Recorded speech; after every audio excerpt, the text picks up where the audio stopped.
ಯಾವತ್ತಾದರೂ ನೀವು ವೆಜ್ ಕಡಾಯಿ ಪಲಾವ್ ತಿಂದಿದ್ದೀರಾ? ಕಡಾಯಿ ವೆಜ್ ಕುರ್ಮಾ ತಿಂದಿದ್ದೀವಿ, ಗ್ರೇವಿ ತಿಂದಿದ್ದೀವಿ, ಕಡಾಯಿ ಪನ್ನೀರ್ ತಿಂದಿದ್ದೀವಿ. ಸೊ ಕಡಾಯಿ ವೆಜ್ ಪಲಾವ್ ತಿಂದಿಲ್ಲ ಅಂದರೆ ಇವತ್ತಿನ ರೆಸಿಪಿ ನಿಮಗೋಸ್ಕರ ಮಾಡಿದೆ. ಬನ್ನಿ ಇವತ್ತಿನ ಬ್ಲಾಗ್ ಯಾವ ರೀತಿ ಇದೆ ಅಂತ ನೋಡೋಣ. Welcome to Hima Nagaraj blogs. ನಾನು ಹಿಮಾ. ಇಲ್ಲೊಂದು ನಾನ್ ಸ್ಟಿಕ್ ಕಡಾಯಿಗೆ 2 ಚಮಚ ತುಪ್ಪ ಹಾಕ್ಕೊಂಡಿದ್ದೀನಿ. ಅದಕ್ಕೆ ಅಚ್ಕಾರದ ಪುಡಿ ಮತ್ತು ಉಪ್ಪು ಹಾಕ್ಬಿಟ್ಟು ಯಾವ ತರಕಾರಿ ನೀವು ಪಲಾವ್ ಯೂಸ್ ಮಾಡ್ತಿದ್ದೀರೋ ಹಾಕ್ಕೊಳ್ಬೋದು. ನಾನಿಲ್ಲಿ ಬೇಬಿ ಆಲೂ ತೊಗೊಂಡಿದ್ದೀನಿ. ನೀವು ಬೇಕಾದ್ರೆ ಹೋಲ್ ಆಲೂನ ಕಟ್ ಮಾಡಿ ಇಟ್ಕೊಳ್ಬೋದು. ಅದನ್ನು ನಾನ್ ಸ್ಟಿಕ್ ಕಡಾಯಿ ಫ್ರೈ ಮಾಡೋಕ್ಕೆ ಇಟ್ಟಿದ್ದೀನಿ. ಒಂದು 10 ನಿಮಿಷ ಲೋ ಫ್ಲೇಮ್ ಸಿಮ್ಮಲ್ಲಿ. ಈ ಕಡೆ ಡೈರೆಕ್ಟಾಗಿ ಕುಕ್ಕರಲ್ಲಿ ಮಾಡೋಣ. ಸೊ ಟೈಮ್ ಸೇವಿಂಗ್ ಅಂತಲೇ ಹೇಳ್ಬೋದು. ತುಂಬ ವಿಶೇಷವಾದ ಸ್ವಾದ ಕೊಡುತ್ತೆ ಇದಕ್ಕೆ. ಸೊ ಇದಕ್ಕೆ ನಾನಿಲ್ಲಿ 2 ಚಮಚದಷ್ಟು ತುಪ್ಪ ಹಾಕ್ಕೊಂಡಿದ್ದೀನಿ. ನೀವು ಬೇಕಾದ್ರೆ 2 ಚಮಚ ಎಣ್ಣೆ, 2 ಚಮಚ ತುಪ್ಪ ಆದರೂ ಹಾಕ್ಕೊಳ್ಬೋದು. ಇಲ್ಲ ಫುಲ್ ಎಣ್ಣೆಲೂ ಮಾಡ್ಬೋದು, ಫುಲ್ ತುಪ್ಪದಲ್ಲೂ ಮಾಡ್ಬೋದು. ಇದಕ್ಕೆ ನಾನಿಲ್ಲಿ ತುಪ್ಪ ಮತ್ತು ಎಣ್ಣೆ ಎರಡೂ ಮಿಕ್ಸ್ ಮಾಡಿದೆ. ಬರೀ ತುಪ್ಪ ಮಾತ್ರ ಹಾಕ್ಕೊಂಡಿದ್ದೀನಿ.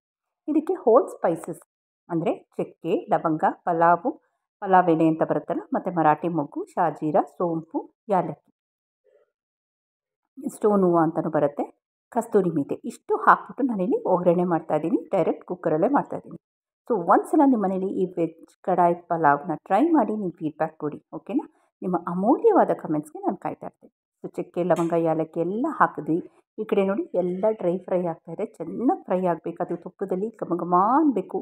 ಇದಕ್ಕೆ ಒಂದು ಕೈ ಮುಷ್ಟಿಯಷ್ಟು ಪುದೀನ, ಫ್ರೆಶ್ ಆಗಿರೋ ಪುದೀನಾನ ನೀಟಾಗಿ ಎಲೆ ಎಲ್ಲ ಕಟ್ ಮಾಡ್ಕೊಂಡು ಹಾಕ್ಕೊಳ್ತಾ ಇದ್ದೀನಿ. ದಂಟು ಅಂದರೆ ಡೆಂಟಲ್ಸ್ ಹಾಕ್ಕೊಳ್ಬೇಡಿ, ತುಂಬ ಚೆನ್ನಾಗಿರುತ್ತೆ.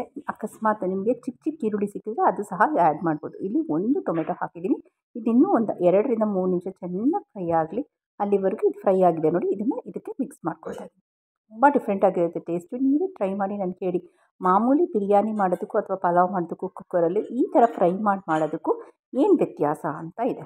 ಇದಕ್ಕೆ ಎಕ್ಸ್ಟ್ರಾ ಮಸಾಲೆ ಅಂತ ನಾನು ಜಾಸ್ತಿ ಏನೂ ಆ್ಯಡ್ ಮಾಡಿಲ್ಲ.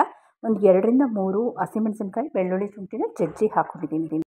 ತುಂಬ ಚೆನ್ನಾಗಿರುತ್ತೆ. ಬೆಳ್ಳುಳ್ಳಿ ಶುಂಠಿನೂ ಹಾಕ್ಕೊಂಡಿದ್ದೀನಿ. ಒಂದು 10 ಹೆಸರು ಬೆಳ್ಳುಳ್ಳಿ, 1 ಇಂಚಷ್ಟು ಶುಂಠಿ, 2 ರಿಂದ 3 ಹಸಿಮೆಣಸಿನ್ಕಾಯಿನ ತರ್ತರಿಯಾಗಿ ಜಜ್ಜಿ ಹಾಕ್ಕೊಂಡಿರೋದು. ಅದಕ್ಕೆ ಒಂದು ಅರ್ಧ ಕಪ್ಪಷ್ಟು ನಾನಿಲ್ಲಿ ಹುಳಿ ಮೊಸರು ಆ್ಯಡ್ ಮಾಡಿದ್ದೀನಿ.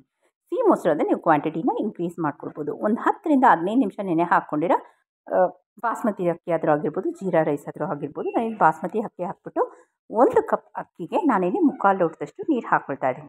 ಸೊ ಕುದಿಸಿರೋ ನೀರು ಹಾಕ್ಕೊಂಡು ರುಚಿಗೆ ತಕ್ಕಷ್ಟು ಉಪ್ಪು ಹಾಕಿದ್ರೆ ಸೂಪರಾಗಿರೋ ನಮ್ಮ ಕಡಾಯಿ ವೆಜ್ ಪಲಾವ್ ರೆಡಿ ಆಗುತ್ತೆ. ನಿಮ್ಮ ಮನೇಲೆಲ್ಲ ಟ್ರೈ ಮಾಡಿ ನಿಮ್ಮ ಫೀಡ್ಬ್ಯಾಕ್ ಕೊಡಿ. ತುಂಬ ಟೈಮ್ ಕನ್ಸ್ಯೂಮಿಂಗು. ವರ್ಕಿಂಗ್ ಲೇಡೀಸ್ಗೆ, ಬ್ಯಾಚುಲರ್ಸ್ಗೆ ಮತ್ತು ಮಕ್ಕಳು ಸಹ ಅಡುಗೆ ಮಾಡ್ಬೋದು. ಅಷ್ಟು ಟೇಸ್ಟಿಯಾಗಿರುತ್ತೆ. ಇದಕ್ಕೆ ರಾಯ್ತಾ ಬೇಕು ಅಂತ ಖಂಡಿತ ಇಲ್ಲವೇ ಇಲ್ಲ. ಯಾಕಂದರೆ ಈ ಬಿರಿಯಾನಿ ಅಷ್ಟು ಯಮ್ಮಿಯಾಗಿರುತ್ತೆ, ಅಷ್ಟು ಉದ್ರಾಗಿ ಬರುತ್ತೆ. ಸೊ ಈ ಥರ ಒಂದು ಕುದಿ ಬಂದಿದ ತಕ್ಷಣ ಇಲ್ಲೊಂದು ಸಿಂಪಲ್ ಟಿಪ್ ಹೇಳ್ತೀನಿ ನೋಡಿ. ಯೂಶಲಿ ನಾವು ಕುಕ್ಕರ್ ಮುಚ್ಚಿಬಿಡ್ತೀವಲ್ಲ, ಆ ಥರ ಮಾಡೋಕ್ಕೆ ಹೋಗ್ಬಿಡಿ. ಕುಕ್ಕರ್ ಮುಚ್ಚಿಬಿಟ್ಟು ವಿಷಲ್ ತೆಗೆದುಬಿಡಿ. ಹೊಗೆ ಬರುತ್ತೆ ನೋಡಿ. ಆ ಟೈಮಲ್ಲಿ ನೀವು ವೆಯ್ಟು ಅಂದರೆ ಅದೇನಿರುತ್ತೆ ವೆಯ್ಟ್ ಹಾಕಿದ್ರೆ ಕುಕ್ಕರ್ದು, ಆವಾಗ ನಿಮಗೆ ಉದ್ರಾಗಿ ಬರುತ್ತೆ. ನಾನಿಲ್ಲಿ ಒಂದೇ ಒಂದು ಸೀಟಿ ಕೂಗಿಸಿದ್ದೀನಿ ಅಷ್ಟೇ. ಸೊ ನೋಡಿ ಎಷ್ಟು ಉದ್ರಾಗಿ ನಮ್ಮ ವೆಜ್ ಕಡಾಯಿ ಪಲಾವ್ ರೆಡಿಯಾಗಿದೆ. ನಿಮ್ಮ ಮನೇಲೆಲ್ಲ ಟ್ರೈ ಮಾಡಿ ನಿಮ್ಮ ಫೀಡ್ಬ್ಯಾಕ್ ಕೊಡಿ. Thank you.